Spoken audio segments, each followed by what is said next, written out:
everybody. It's David with No Chaser. And for today's topic, I wanted to talk about how you take accountability for your addiction or your alcoholism. There's this strange juxtaposition between knowing or thinking of it as a disease, an affliction that you have that you didn't mean to have. And of course, when you're under the influence, you do a lot of stuff that you don't mean to do, that you never do in your normal straight mind. And then, there's the harm that's done not only to yourself, but of course to other people. And how do you, how do you wrap your head around that? How do you, at what point do you take the accountability? Do you take the responsibility for what happened when you were not only under the influence, but just your addiction as a whole? And, I always thought of it as, for me, that what I needed to take accountability for was the fact that whenever I was sober and I went back out, once I've started drinking or using, it's kind of like the train has left the station. It feels like there's no way of stopping it. Some sort of external intervention has to be brought in. But, I don't know. I feel like that at times I should take more responsibility for it. But that goes into the fine line of like whether I'm starting to beat myself up over it. At what point is it just unnecessary to take on the shame? Now, the one thing is that you can take on sort of guilt, because there is that difference between guilt and shame, where guilt is, feeling bad for what you've done, and shame is feeling bad for who you are. And usually it's considered that for most people or most ideals about it is that shame is pretty much unhelpful. It's pointless. But guilt can be used as sort of a positive measure of getting yourself towards self-betterment, righting your wrongs. And so I just, I think about it to myself. And recently I was thinking, what is causing my relapses? What things are bringing about it? And what things, do I need to control? I've always said that, like, knowledge is not an issue with me. The knowledge of my, the knowledge of what I need to do, what has to be done in order to keep from drinking has not been lost on me. It's just, I felt bad and guilty because it's been solely a case of effort. The effort I need to put in, the effort that I need to do, the sort of the footwork. And, I find it just so hard sometimes where it's not that I'm not putting in effort and it's not that I'm not trying. It's just these moments of weakness come. And, that's what I've always said is that when it comes to addiction or alcoholism, you don't need to screw up for a whole month. You don't need to screw up for a week. You don't even need to screw up for days at a time. It can just take one afternoon or one morning, or sometimes it feels like just one moment where you've been built up all this positive momentum and you've done all these things correctly, but it just takes that one error of thinking, that one impulsive decision to send you all the way back. And that's a hard thing to live up to. It's not asking you to live perfectly, so to speak, but it's asking you to be always on top of your game, especially just like in early, early sobriety and early recovery. And it's just, you think that it's so difficult for anybody to do. Recovery is such a hard, it could be such a simple process, but such a difficult, hard process that when you fail at it, how much do I take on that burden of failure?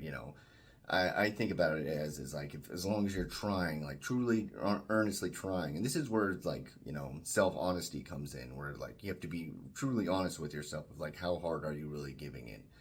Are you giving it your all? Are you letting yourself rest on your laurels? Are you being tricked by, complacency, things like that? And I just, I try not to be too easy on myself, but then I try not to needlessly beat myself up. And again, sometimes, some people are of the ilk where it's just like, it's this disease that you have and there's, not much you can do for it, as far as succumbing to it at times. But also, when somebody has a disease, a big part of them is how they keep up with their own treatments, how they find their remedies, how they take care of themselves. And I'm stuck in that position where I know that there was times, I could have done more. I know there was things that I let go by the wayside, and especially when it comes to relapse, the things that I needed to put my mind to was where it was just like, it's not something that caused me to relapse in particular.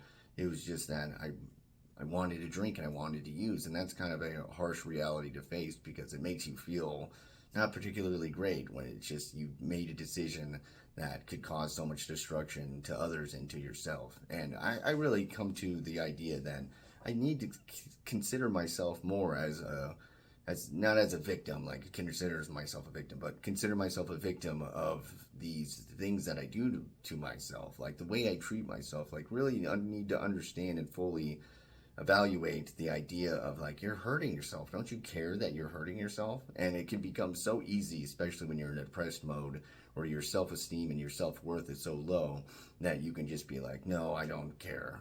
But it's such a sad thing to think about, like just not caring about yourself and putting yourself through the pain, physical, mental, and emotional, going through all that and just saying that it's okay that it happens to me. It's such a sad phrase if you think about it, that when many people, myself included, say, well, I'm only hurting myself, which is one, a delusion, and two, again, that's just such a sad phrase or sad reality to really consider, that you just don't care that you're hurting yourself. And it can become, because of these things, it can become so hard to love yourself, or it can be so hard just to give yourself the grace that you need to really get by. But one thing you can consider it is that you need to do it in order to get better. Even if you don't feel like doing it, it's a need that you have to do it to get better. And isn't that the ultimate end goal? And so I think about it to where it's like, it is my responsibility, and it's my, I need to take accountability for what I do when I am sober. Like right now, when have full clarity of mind and I'm clean and sober, this is where I need to take responsibility for what I'm doing. And so I've been trying, hard to be very cognizant of that, where, of course, once it starts, which doesn't completely absolve you of guilt, just because you're under the influence doesn't mean you have free reign to do whatever you want. But, I know myself, and I know once it started, it's so hard to stop and to regulate myself and to basically act in accordance with any sort of morals or anything like that. So I need to be cognizant right here and right now of that, okay, David, you're sober and you reached into sort of a clear mind and you're back and you're not caught in the cycle right now.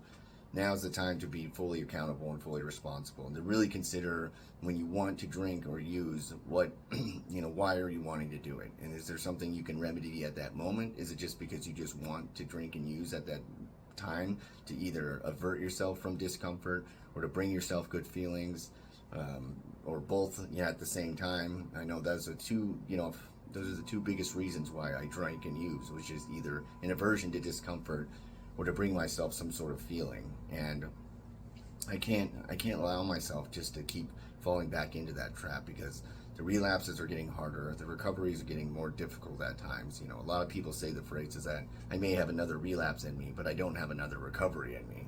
Of course, talking about the arduous process of getting back to sobriety and getting back to clarity, getting back to just, the withdrawals and all the horrible things that come with it. And mentally too, like the withdrawals are terrible enough, but the emotional and mental sort of withdrawals that you go through, that's after the acute detox phase, or those are some of the worst. I would almost rather deal with the physical ones than those emotional and mental ones. The wave of depression that comes on, the anhedonia, which is, the not finding interest in anything, the emotional, like irritability, just being out of sorts and being so affected and sensitive to everything. I need to understand that I can't go back to that right now.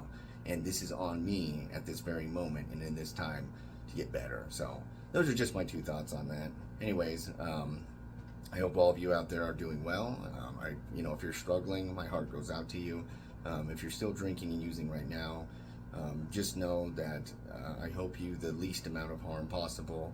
And if you're watching this just because you're curious, I hope you found and got something out of this video. Other than that, be well.